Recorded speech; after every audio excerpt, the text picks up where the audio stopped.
సమస్త సృష్టికి కారణభూతుడు, నీతికి ఆధారమగు దేవుడు, మొరపెట్టినప్పుడు ఉత్తరమిచ్చేటువంటి ప్రభువు, నిత్యముగా ఆయన ప్రార్థన అంగీకరించి కార్యములను సఫలపరిచేటువంటి ప్రభు. తిరిగి మనము సాయంత్రకాలము మరి కీర్తనలను ధ్యానం చేయటానికి గ్రంథ ధ్యానములలో కీర్తన ప్రారంభించాం. 3 కీర్తనలు ప్రభు సహాయాన్ని బట్టి మనం ధ్యానం చేశాం. తిరిగి 4వ కీర్తనకు ప్రభు మనం ధ్యానం చేయటానికి ప్రభువే ప్రవేశపెట్టారు. 4వ కీర్తనను ఈ యొక్క మరి సమయంలో మనం ధ్యానం చేయబోతున్నాం. 4వ కీర్తన మొదటి చరణాన్ని మనం చదువుకొని ప్రార్థనాపూర్వకంగా మనము ధ్యానం చేద్దాం. ఇక్కడ మరి రాయబడినటువంటి మాట, నా నీతికి ఆధారమగు దేవా, నేను మొరపెట్టినప్పుడు నాకు ఉత్తరమిమ్ము, ఇరుకులో నాకు విశాలత కలుగు చేయువాడు నీవే, నన్ను కరుణించి నా ప్రార్థన అంగీకరించుము. కృపగల తండ్రి, పరిశుద్ధుడా, మీకు వందనాలు. మేము ప్రతిరోజు సాయంత్రము గ్రంథ ధ్యానాలను చేయటానికి మీ సన్నిధిలో మేము మనవి చేసినప్పుడు అనుమతించి కీర్తనలు మేము ప్రారంభించాం. 3 కీర్తనలు ముగించుకొని 4వ కీర్తనలో కూడా మేము ప్రవేశించి అందులో ఉన్నటువంటి మాటలను ధ్యానం చేయటానికి ఆత్మీయ మేలు కొరకై ప్రభు మీరు సహాయం చేయమని యేసుక్రీస్తు నామములో అడిగి వేడుకుంటున్నాము తండ్రి, ఆమేన్. ప్రియమైన దేవుని బిడ్డలారా, ఈ యొక్క 4వ కీర్తన సాయంత్రకాలపు ధ్యాన కీర్తన, 3వ కీర్తన ఉదయకాలపు ధ్యాన కీర్తన అని పిలుస్తూ ఉంటారు. ఇందులో కూడా యేసు ప్రభు వారు మరి ఆయన తండ్రికి మొరపెడుతున్నట్టుగా మరి ప్రజల విషయంలో ఆయన ప్రజలకు బోధించాల్సిన విషయాలను బోధిస్తున్నట్లుగా మొత్తానికి మరి ఇందులో మరి అదృశ్యముగా యేసుక్రీస్తుని గురించి కూడా మనం తెలుసుకోవటానికి, యేసుక్రీస్తుని గూర్చినటువంటి ఆయన యొక్క తండ్రి ఎదుట సన్నిధిలో ఆయన ఏ విధంగా మెలిగారో అనే విషయాలు కూడా మనం తెలుసుకోవటానికి మరి ఈ యొక్క కీర్తన విషయాలను మనం గ్రహించగలం. ఇక్కడ మరి దేవుడు ఆయన ఆధారము అగేటువంటి దేవుడు. సమస్తము కూడా ఆయన ఆధారము లేకపోతే మనము ఏది కూడా నిలబడము కానీ మరి ఆ విషయాలలో కొనసాగించటంలో కానీ ఏది కూడా జరగదు అన్నట్లుగా ఆయన దేనికి ఆధారము అంటే ఇక్కడ భక్తుడు అంటాడు, నా నీతికి ఆధారమగు దేవా, నేను మొరపెట్టినప్పుడు నాకు ఉత్తరమిమ్ము అని అంటాడు. ఇక్కడ ఇరుకులో ఉన్నప్పుడు మరి ప్రభుకి మొరపెట్టినప్పుడు ఆయన విని అందులో నుంచి ఆయన మరి ఆ యొక్క ఉన్న సమస్య ఏమిటో దాని విషయంలో మరి తెలియచేయటానికి ఏ మరి ఇరుకులో ఉన్నాడో, ఎలాంటి బంధకాల్లో ఉన్నాడో అందులో నుంచి విడిపించటానికి, కరుణతో విడిపించటానికి మరి ప్రభు ఆయన ప్రార్థన అంగీకరించేటువంటి వాడుగా ఉన్నాడు అనేటువంటి మాటలు ఇందులో పొందుపరచబడి ఉన్నాయి. అయితే ఈరోజు ప్రభు మొర వింటాడా, ఉత్తరం ఇస్తాడా, అంగీకరిస్తాడా అని అంటే తప్పకుండా చేస్తారు. అయితే మనలో ఉన్నటువంటి నీతి, యథార్థత, పరిశుద్ధత, విశ్వాసము, భక్తి, ప్రార్థనా జీవితము బట్టి ప్రభు మన ప్రార్థనను ఆయన ఆలకించే దేవుడిగా, ఉత్తరమిచ్చే దేవుడిగా, అంగీకరించేటువంటి దేవుడిగా ఉన్నాడు. ఈ మాటలలో మనము తెలుసుకోవాల్సిన విషయం ఏంటంటే, మరి ఇరుకులో ఇబ్బందులు అనేది మానవ జీవితంలో అవి సహజం. ఎప్పుడు ఏ పరిస్థితుల్లో ఎలాగుంటాయో మనం ఊహించలేం, గ్రహించలేం. అవి ప్రభువే మనకు బయలుపరిస్తే కానీ, ప్రభువే మనకు తోడై ఉండి నడిపిస్తే కానీ, ప్రభువే మనల్ని బలపరిచి ఆయన పైకి మరి ఎత్తినప్పుడు మనం ఆ విషయాలన్నీ కూడా తెలుసుకోగలం. అయితే ఈరోజు మరి ఆయనని పరిచయం చేస్తున్నటువంటి మాట ఏంటంటే, మరి విశాలత కలుగు చేసేటువంటి దేవుడు. ఇరుకులో విశాలత, విస్తరించినటువంటి స్థితి, అలాగనే మరి ఎక్కువ పరిమాణము లేక విస్తరణ కలిగి ఉన్నటువంటి స్థలము అని చెప్పగలం. ఇక్కడ మరి అనేక మరి ఈ యొక్క విశాలము అంటే నలుమూలల మనము విస్తరించటానికి అన్నట్టు కూడా చెప్పగలం.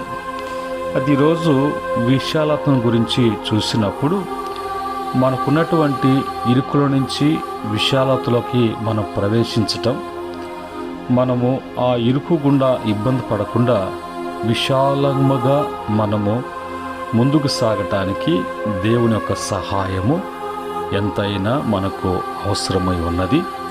అందు గురించి బైబిల్లో కీర్తన 18వ కీర్తన 18-19 చరణాలు చూసినప్పుడు, ఆపత్కాలమందు వారు నా మీదికి రాగా యెహోవా నన్ను ఆదుకొనెను. విశాలమైన స్థలమునకు ఆయన నన్ను తోడుకుని వచ్చెను. నేను ఆయనకు ఇష్టును గనక ఆయన నన్ను తప్పించెను. భక్తుడు అంటాడు, నేను దేవునికి ఇష్టడుగా జీవించాను. మనుషులను సంతోషపరిచేటువంటి వాడిని కాకుండా, మనుషులను మరి మధ్యలో నేను సంతోషంగా ఉండాలి అంటే నేను ఎవరిని సంతోషపెట్టేటువంటి వాడిగా ఉండాలి, ఎవరికి ఇష్టడుగా ఉండాలి, ఎవరి యొక్క చిత్తాన్ని నేను చేయాలి అని గ్రహింపు కలిగినటువంటి, వివేకం కలిగినటువంటి భక్తుడు, నేను దేవునికి ఇష్టను కనుక నాకు ఆపద వచ్చినప్పుడు ఆ ఆపదలో నుంచి మరి ఆపద నా మీదకి రాగా నన్ను దేవుడు మరి ఆపదలో ఆదుకున్నాడు.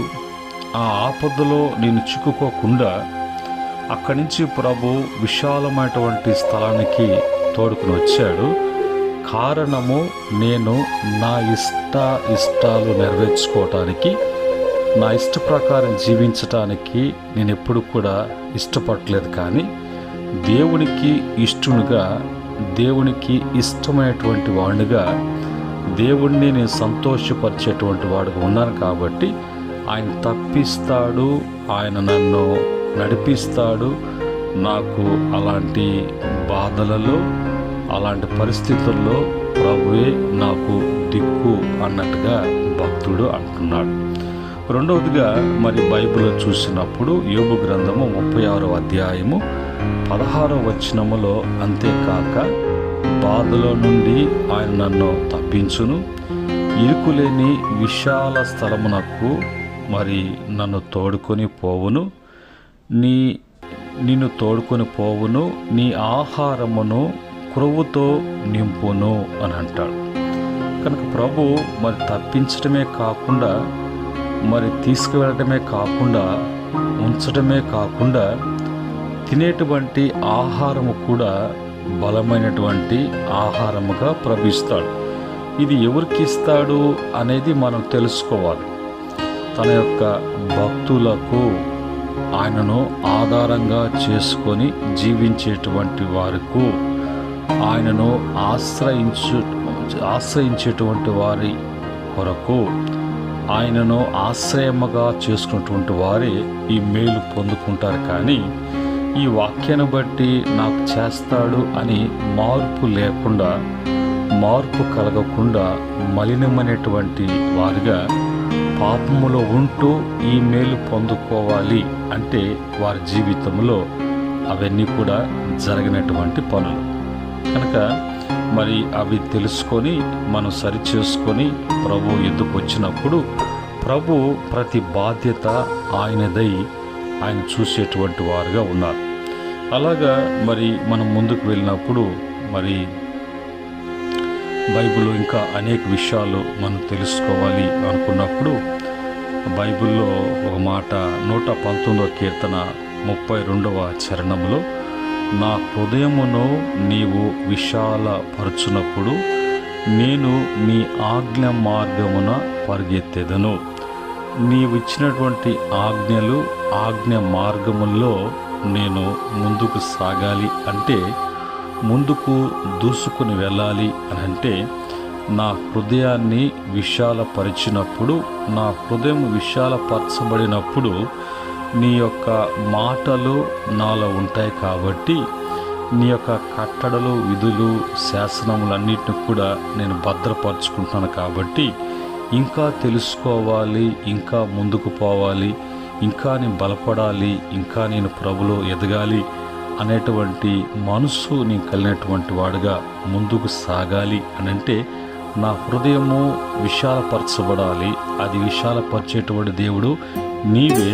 ఆ విశాలపరిచినప్పుడు అందులో నీ మాటలు నేను జాగ్రత్త చేసుకొని ఇంకా తెలుసుకోవటానికి, తెలుసుకున్న దానిని అనుసరించడానికి నేను ముందుకు వెళ్తాను అన్నట్టుగా భక్తుడు అంటున్నాడు. మన విషయంలో కూడా అలాగనే మనము ప్రభుని ఎప్పుడు కూడా అలాగ ప్రార్థన చేసేటువంటి వారంగా, అలాగా దైవికంగా, ఆత్మీయంగా కోరుకునేటువంటి వారంగా ఉండాలి. కీర్తన 150వ కీర్తన 1వ చరణంలో, యెహోవాను స్తుతించుడి, ఆయన పరిశుద్ధాలయమందు దేవుని స్తుతించుడి, ఆయన బలమును ప్రసిద్ధి చేయుడి, ఆకాశ విశాలమును స్థిరపరచెను అని అంటాడు. కనుక ప్రభు చేసినటువంటి మేలును బట్టి ఎప్పుడు కూడా మనం మౌనం వహించకూడదు, మౌనంగా ఉండకూడదు. మనం ఎప్పుడు కూడా ప్రభువుని మనము స్తుతించేటువంటి వారముగా, ఆయన యొక్క కార్యాలను తలపోసుకుంటూ ఆయన గణపరిచేటట్లుగా ఆయన యొక్క ప్రభావాన్ని ప్రసిద్ధి చేసేటువంటి భక్తులుగా మనం ఉన్నప్పుడు మన జీవితాలలో దేవుని యొక్క కార్యాలు మనము చూడగలము, అనుభవించగలము అనేటువంటి మాట దేవుని వాక్యము సెలవిస్తుంది. అలాగనే ద్వితీయోపదేశకాండము 19వ అధ్యాయము 8-9 వచనాలలో, మరియు నీ దేవుడైన యెహోవా నీ పితరులతో ప్రమాణము చేసినట్లు ఆయన నీ సరిహద్దులను విశాలపరిచి నీ పితరులకు ఇచ్చేదరని చెప్పిన సమస్త దేశమును నీకిచ్చిన ఎడల నీవు నీ దేవుడైన యెహోవాను ప్రేమించుచు, అంటే ఆయన చెప్పిన విధముగా నడుచుకునొచ్చు, ఆయన చేయమన్నదే చేయొచ్చు, అలాగా ఉండటానికి నీవు మనసు కలిగి ఉన్నప్పుడు ఇప్పుడు నీ సరిహద్దులు విశాలపరచబడతాయి. నీ కలిగిందంతా కూడా మరి విస్తరిస్తుంది. దేవుడు పితరులతో ఏమి వాగ్దానం చేశాడో ఆ వాగ్దానము మన జీవితాలలో నెరవేర్చబడతాయి అనే విషయాన్ని వాక్యం ద్వారా మనం తెలుసుకుంటున్నాం. ఈ యొక్క కీర్తనలో మన దేవుడు ఎవరు అంటే, ఇరుకులో విశాలతను కలుగు చేసేటువంటి దేవుడు. ఆయన విశాలత కలుగు చేసినప్పుడు ఎవరు కూడా మనకు ఇరుకు కలిగించేటువంటి వారుగా, ఇబ్బందులు కలిగించేటువంటి వారుగా ఎవరు కూడా ఉండలేరు. ఎందుకంటే ఆయన మహాశక్తి గలవాడు. ఆయన తన బిడ్డల విషయంలో వ్యాజ్యమనేటువంటి దేవుడు. తన బిడ్డలకు న్యాయం చేసేటువంటి న్యాయకర్తగా ఉన్నాడు. తన బిడ్డలు నోరు తెరిచి మొరపెట్టిన ఉత్తరం ఇవ్వటానికి, ఏ విషయాలైతే ఆయనకు ప్రార్థనలు తెలియచేస్తున్నారో అవి అంగీకరించి ఆ విషయాన్ని చేయటానికి పూనుకునేటువంటి గొప్ప దేవుడు మన దేవుడు. కనుక అలాంటి దేవుని యొక్క సహాయము ఎల్లవేళలా ప్రతి సమయంలోనూ, సందర్భంలోనూ ప్రభు యొక్క సహాయము ప్రతి బిడ్డకు కూడా కలుగునుగాక. ఆమేన్. ప్రేమగల తండ్రి, పరిశుద్ధుడా, మీకు వందనాలు. నీ పరిశుద్ధ నామంలో ఈ యొక్క ఉదయకాలమందు నాయన కృపా వాక్య ధ్యానాల్లో నీ మాటలు మేము విని బలపడటానికి, సాయంత్రకాల సమయం మందు మీ యొక్క గ్రంథ ధ్యానాల ద్వారా బలపడటానికి మీరు కృప చూపిస్తూ ఉన్నారు. ఇంతవరకు నడిపించారు. ఈరోజు విశాలత గురించి మాట్లాడారు. ఆ విశాలత విస్తరించటము అనేది నీ వలనే సాధ్యము, అది మనుషులకు అసాధ్యము అని తెలియచేశారు. ఈ మాటలు విన్న బిడ్డలు బలపడి ధైర్యముతో ముందుకు సాగటానికి మీరు సహాయం చేయండి. రాత్రికాలము మంచి నిద్ర దాయిచేయండి. వేకునే కృపా వాక్య ధ్యానములో బిడ్డలు పాల్పంపులు కలిగి దీవించబడి కృప దయచేయమని యేసుక్రీస్తు నామములో అడిగి వేడుకుంటున్నాము తండ్రి. ఆమేన్. పరమ తండ్రి దేవుని ప్రేమ, రక్షకుని కృప, పరిశుద్ధాత్మ యొక్క సహవాసం ఈ మాటలు వింటున్న బిడ్డలకును, భూలోకములో ఆయన యొక్క ఘనమైన సేవ చేస్తున్న బిడ్డలకును, ఆయన్ని మహింపరిచేటువంటి బిడ్డలకును, సకల పరిశుద్ధులకు ఆయన దాసులకును సదా తోడై ఉండి నడిపించునుగాక. ఆమేన్.